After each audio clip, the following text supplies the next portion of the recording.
بسم اللہ الرحمن الرحیم۔ نسو ایک عورت نما آدمی تھا، باریک آواز، بغیر داڑھی اور نازک اندام مرد۔ وہ اپنی ظاہری شکل و صورت سے فائدہ اٹھاتے ہوئے زنانہ حمام میں عورتوں کا مساج کرتا اور میل اتارتا تھا۔ کوئی بھی اس کی حقیقت نہیں جانتا تھا، سبھی اسے عورت سمجھتے تھے۔ یہ طریقہ اس کے لیے ذریعہ معاش بھی تھا اور عورتوں کے جسم سے لذت بھی لیتا تھا۔ کئی بار ضمیر کے ملامت کرنے پر اس نے اس کام سے توبہ بھی کر لی، لیکن ہمیشہ توبہ توڑتا رہا۔ ایک دن بادشاہ کی بیٹی حمام گئی۔ حمام اور مساج کرنے کے بعد پتہ چلا کہ اس کا قیمتی موتی یا ہیرا کھو گیا ہے۔ بادشاہ کی بیٹی نے حکم دیا کہ سب کی تلاشی لی جائے۔ سب کی تلاشی لی گئی، ہیرا نہیں ملا۔ نسو رسوائی کے ڈر سے ایک جگہ چھپ گیا۔ جب اس نے دیکھا کہ شہزادی کی کنیزیں اسے ڈھونڈ رہی ہیں تو سچے دل سے خدا کو پکارا اور خدا کی بارگاہ میں دل سے توبہ کی اور وعدہ کیا کہ آئندہ کبھی بھی یہ کام نہیں کروں گا، میری لاج رکھ لے مولا۔ دعا مانگ ہی رہا تھا کہ اچانک باہر سے آواز سنائی دی کہ نسو کو چھوڑ دو، ہیرا مل گیا ہے۔ نسو نم آنکھوں سے شہزادی سے رخصت لے کر گھر آ گیا۔ نسو نے قدرت کا کرشمہ دیکھ لیا تھا اور ہمیشہ کے لیے اس کام سے توبہ کر لی۔ کئی دنوں سے حمام نہ جانے پر ایک دن شہزادی نے بلاوا بھیجا کہ حمام آ کر میرا مساج کرے، لیکن نسو نے بہانہ بنایا کہ میرے ہاتھ میں درد ہے، میں مساج نہیں کر سکتا ہوں۔ نسو نے دیکھا کہ اس شہر میں رہنا اس کے لیے مناسب نہیں ہے، سبھی عورتیں اس کو چاہتی ہیں اور اس کے ہاتھ سے مساج لینا پسند کرتی ہیں۔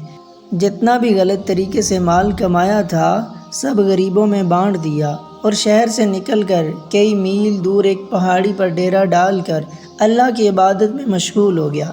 ایک دن اس کی نظر ایک بھینس پر پڑی جو اس کے قریب گھاس چر رہی تھی۔ اس نے سوچا کہ یہ کسی چرواہے سے بھاگ کر یہاں آ گئی ہے، جب تک اس کا مالک نہ آ جائے تب تک میں اس کی دیکھ بھال کر لیتا ہوں، لہٰذا اس کی دیکھ بھال کرنے لگا۔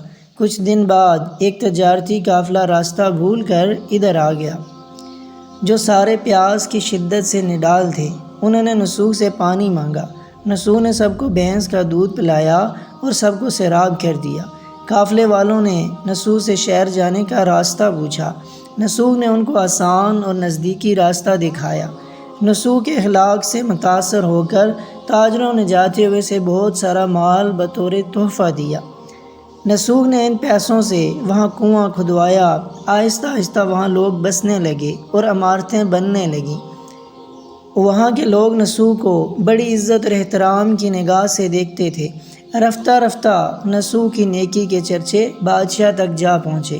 بادشاہ کے دل میں نسو سے ملنے کا اشتیاق پیدا ہوا۔ اس نے نسو کو پیغام بھیجا کہ بادشاہ آپ سے ملنا چاہتے ہیں، مہربانی کر کے دربار تشریف لے آئیں۔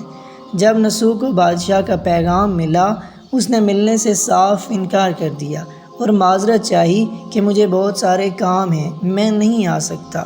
بادشاہ کو بہت تعجب ہوا، مگر اس بے نیازی کو دیکھ کر ملنے کی طلب اور بڑھ گئی۔